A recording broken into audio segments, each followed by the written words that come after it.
갈라디아서 강해 10번째 시간, 오늘의 말씀의 제목은 그리스도의 형상의 회복입니다.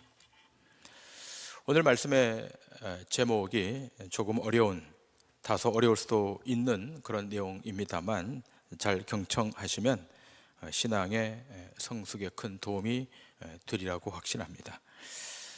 신자가 세상을 살아가면서 가장 먼저 인식해야 될 것은 자신의 정체성에 관련된 것입니다.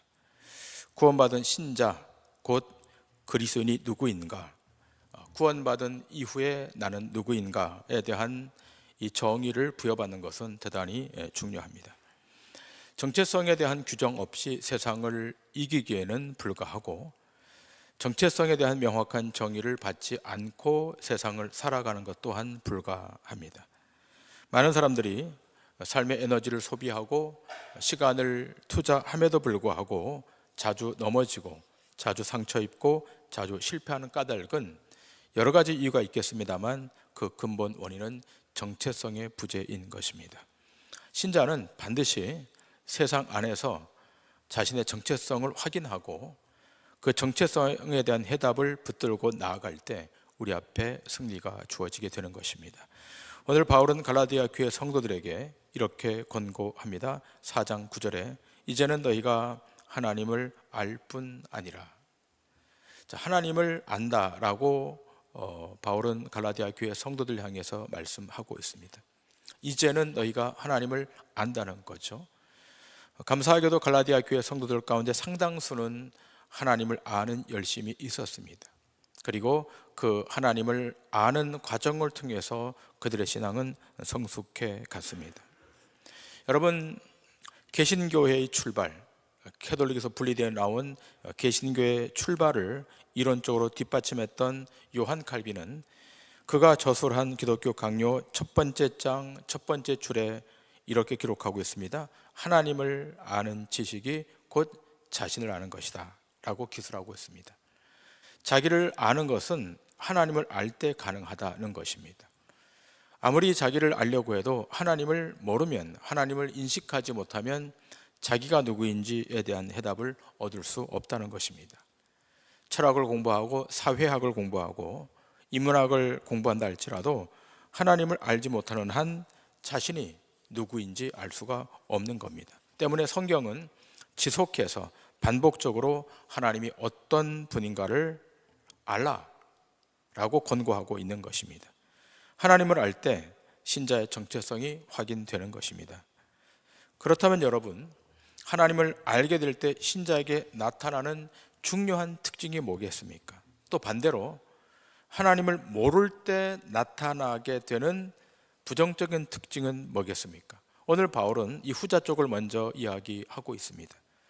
신자가 하나님을 알아야 되는데, 하나님을 깊이 아는 열심을 내야 되는데 모를 때 나타나는 부정적인 특징이 뭔가? 오늘 본문 4장 9절 후반부에 보면 바울은 이렇게 말합니다. 다시 약하고 천박한 초등학문으로 돌아가서 다시 그들에게 종노릇하려 하느냐. 약하고 천박한 초등학문으로 돌아가서 종노릇하려 하느냐, 이 대목에 있습니다. 여러분, 이 메시지는 갈라디아 교회 성도들에게는 대단히 도전적인 메시지죠. 너희들이 하나님을 안다고는 하는데 실상은 하나님을 진정으로 아는 것이 아니라는 거죠. 결국 하나님을 깊이 알지 못할 때 나타나는 두 가지 특징이 여기 기술되어 있지 않습니까? 하나는 천박한 초등의 자리로 간다는 것이고, 또 하나는 매어 종노릇하게 된다고 하는 것입니다. 여러분, 천박한 초등학문, 여러분, 갈라디아 교회 성도들이 대단히 성숙해 있고 대단히 신앙의 깊이가 있는 줄 알았는데 바울이 진단하고 있는 갈라디아 교회 성도들의 현주소, 천박한 초등학문의 자리로 가고 있다. 여러분, 천박한 초등학문, 그냥 초등학문이 아니죠. 천박하다는 거예요. 여러분, 학문도 초등학문이 있고 고등학문이 있지 않겠습니까? 자, 여러분, 누구나 다 초등학문을 공부하죠. 그리고 중등학문, 고등학문을 공부하죠. 자, 그런데 바울은 그 앞에 천박하다라고 말을 붙이고 있습니다. 천박한 초등학문. 제가 원어를 살펴보니까 이렇게 기록되어 있습니다. 매우 불행한 원리들이라고 기록되어 있습니다. 이 천박한 초등학문은 매우 불행하게 하는 원리들이라고 하는 거예요. 조금 더 확장시키면 이 원리를 붙들 때 반드시 패망게 된다는 것입니다. 여러분, 세상은 우리에게 원리를 제시하죠. 세상을 잘 살아가는 법을 제시하고 어떻게 하면 넘어지지 않고 패하지 않고 승리하는 비법을 알려주죠. 여러분, 우리도 세상 안에 살기 때문에 세상이 말하고 있는 그 원리들을 볼 필요가 있죠. 또 그것을 받아들일 필요도 있겠죠. 자, 그러나 세상이 궁극적으로 제시하는 원리들의 치명적인 약점은 뭔가 하면 거기 하나님이 안 계신다는 것입니다. 하나님을 모른다는 겁니다. 아무리 그 원리를 공부하고 학습해도 하나님이 누구신지를 알 수 없다고 하는 거예요. 그러니까 신자는 초등학문을 공부하고 중등학문을 공부하고 고등학문을 공부하지만 거기 매몰되지 않습니다. 신자는 궁극적으로 그걸 통해서 하나님을 더 깊이 알아가는 자리로 가야 되는 것입니다. 여러분, 하나님을 인지하지 못하게 될 때 세상의 문화에, 세상의 경향에, 세상의 철학에 매몰됩니다. 지난주에 우리 함께 말씀을 나누었던 것처럼 이 세상을 지배하고 있는 아주 중요한 세 가지 이데올로기가 있죠. 첫 번째는 인본주의입니다. 두 번째는 세속적 자연주의입니다. 그리고 세속적 신비주의입니다. 자, 인본주의와 세속적 자연주의는 지난주 강의를 통해서 말씀드렸으니까 참고하시고, 오늘 바울은 세 번째 거를 좀 더 깊게 꺼내고 있습니다. 세번역 성경은 이렇게 우리에게 이야기합니다. 여러분이 날과 달과 계절과 해를 숭배하기 시작했다고 하니 여러분을 위한 내 수고가 허사로 돌아가지 않나 염려됩니다. 바울은 갈라디아 교회 성도들에게 말하고 있습니다. 갈라디아 성도들 여러분이 날과 달과 계절과 해를 숭상하게 하기 시작했다니 내 마음이 염려가 된다는 거예요. 하나님을 믿고 있죠. 복음을 받아들였죠. 자, 그런데 날을 세요? 달을 계산해요? 계절을 확인해요? 해를 숭배해요. 여러분, 이것을 소위 세속적 신비주의라고 그러는 겁니다. 자연의 신비를 우상으로 두는 것, 이것을 세큘라 미스티시즘, 세속적 신비주의라고 그래요. 그냥 신비주의가 아니라 세속적 신비주의. 여러분, 기독교 신앙 안에도 신비가 있죠. 하나님이 하늘의 보좌를 버리고 그 아들 예수 그리스도를 인간의 몸을 입혀서 이 땅에 오게 하신 사건, 성육신 사건이죠. 인간의 논리로, 인간의 합리성으로 이해가 됩니까? 안 되죠. 신비고 초월인데 그 신앙이 우리 기독교 신앙의 근간이에요. 기독교 신앙 안에도 신비가 있죠. 자, 그런데 기독교 신앙의 신비는 어디에다만 매칭시키는가 하면 하나님에다만 매칭시키는 거예요. 기독교 신앙의 신비는 예수 그리스도, 주권자 하나님에게 신비가 있는 것이지 만들어진 피조물에다가 신비를 갖다 붙이지 않아요. 거기다 초월을 허락하지 않아요. 그런데 세상의 신비주의는 피조물에다가, 피조된 대상에다가 신비를 더 씌우는 거예요. 그래서 기독교 신앙과 신비주의는 갈라지는 거예요. 기독교 신앙은 신비를 통해서 하나님의 하나님 되심을 아는 것이고 그 하나님의 의지 앞에 우리 의지를 꺾는 거예요. 여기에 목적이 있습니다. 그러나 세상의 신비주의, 세속적 신비주의의 본질은 뭐냐? 그 신비를 통해서 자기 욕구를 충족하는 데 있는 겁니다. 여러분, 많은 사람들이 영험한 돌 앞에 가서, 어떤 자연의 대상물 앞에 가서 빌죠. 비나이다, 비나이다, 천지신명께 비나이다, 빌죠. 자, 비는 목적이 뭐죠? 그 신 앞에 복종하고 순종하기 위해서입니까? 아니죠. 그 신을 매개체로 해서 자기 욕구를 충족시키기 위해서인 거죠. 자, 그래서 이것을 세속적 신비주의라고 그러는 거예요. 자, 문제는 뭔가 하면 갈라디아 교회 성도들이 이러고 있다는 거예요. 이 부분은 정리가 되어야 되는 거예요. 이것이 정리가 되지 않으면 신앙과 신비주의를 헷갈려 하는 거예요.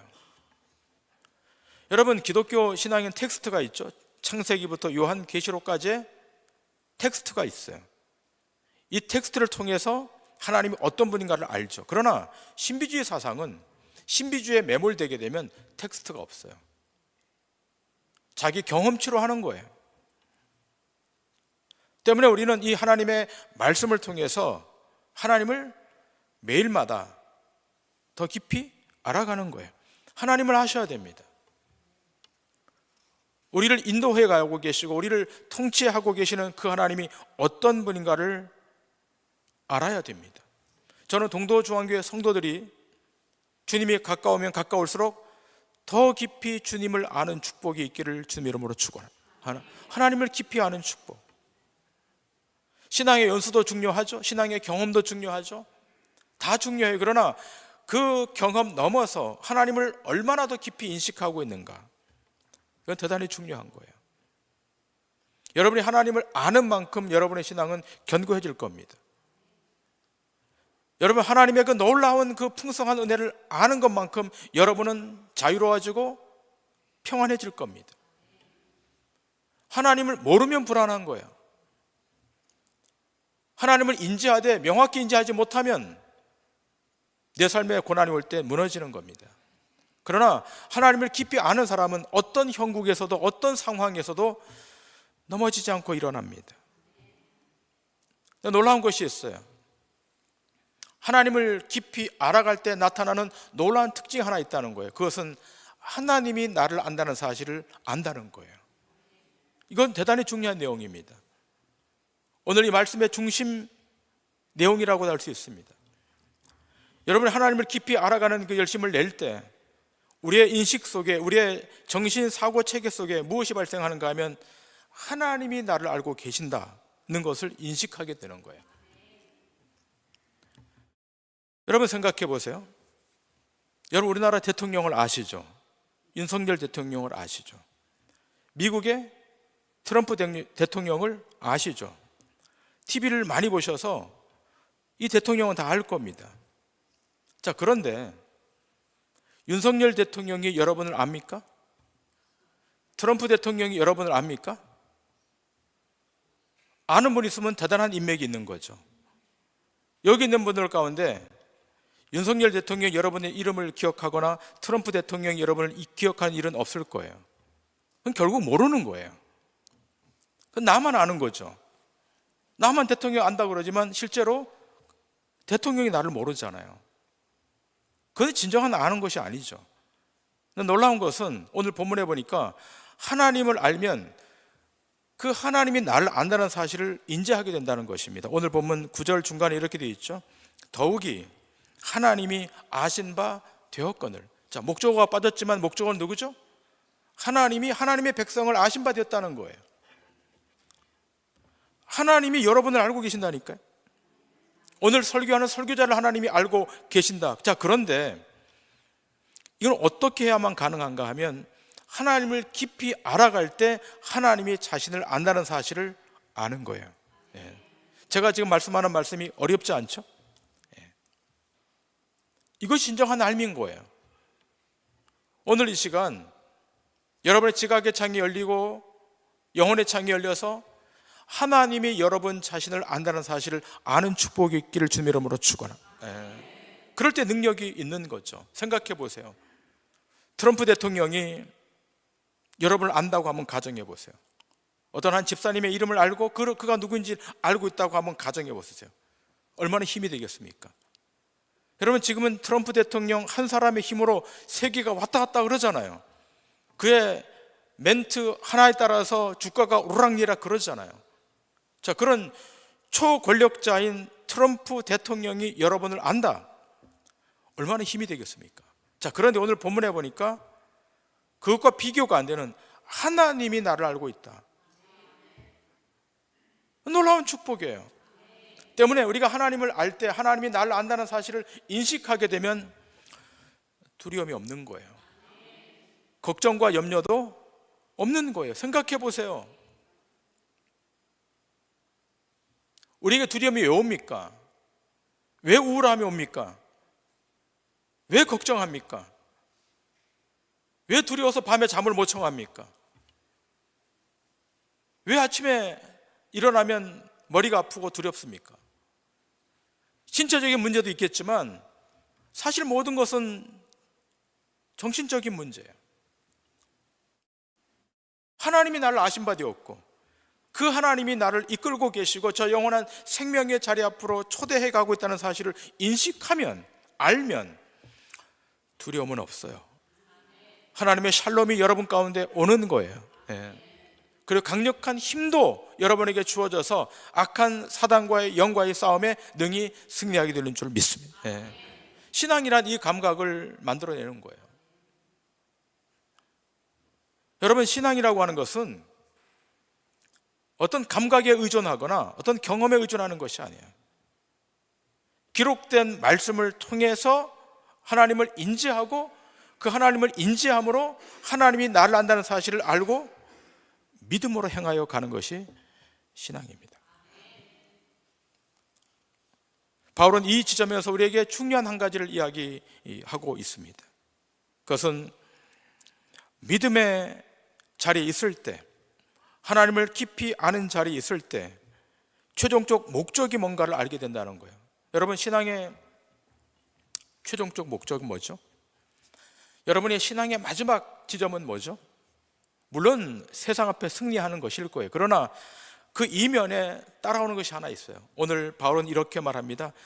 19절에 나의 자녀들아, 너희 속에 그리스도의 형상을 이루기까지 다시 너희를 위하여 해산하는 수고를 하노니. 자, 이거 중요한 단어가 등장해요. 그리스도의 형상이라고 하는 단어가 등장해요.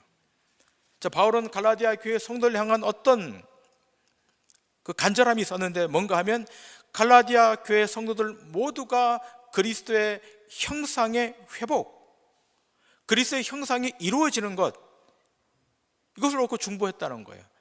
자, 그런데 이게 지금 무너지고 있는 거예요. 그래서 뭐라고 그럽니까? 다시 너희를 위하여 해산하는 수고를 하겠다.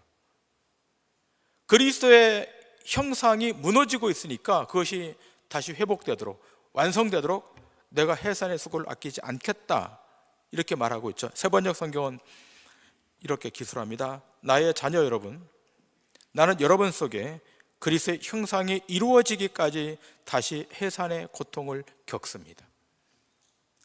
자, 하나님을 아는, 하나님을 알아가는 모든 신자들은 그 마지막 목표점이 뭐라고요?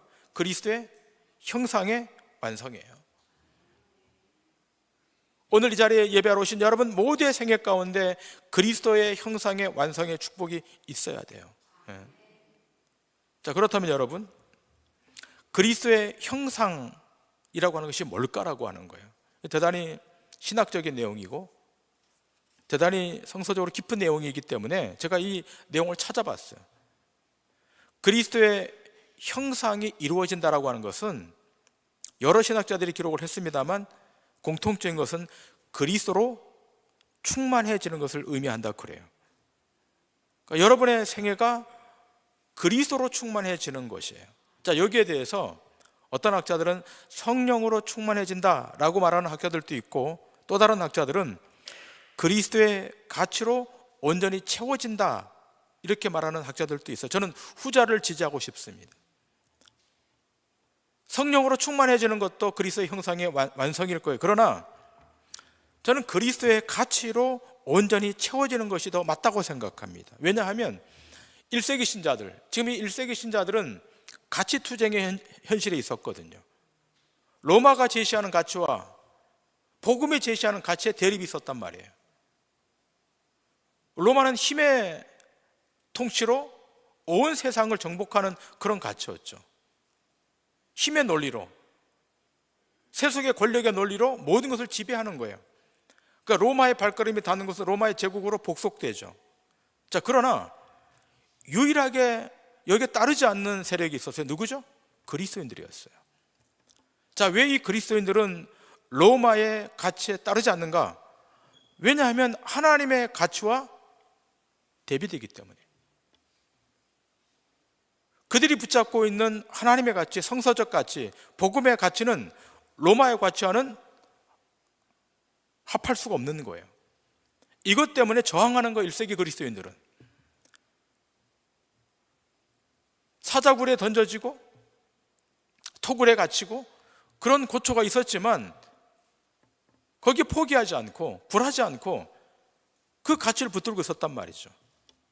그 1세기 신자들은 로마가 아무리 핍박을 해도 그 가치를 버리지 않는 거예요.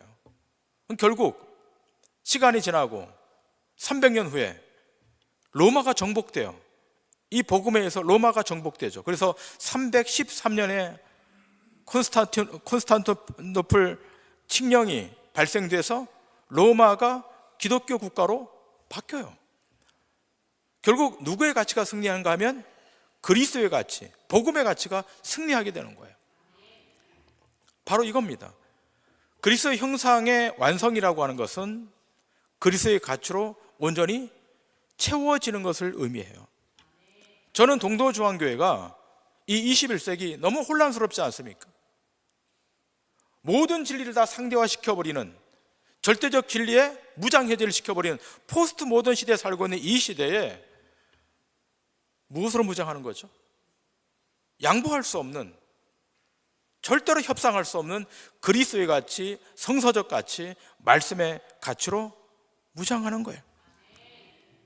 이것이 안 되면 무장해제 당하는 거예요.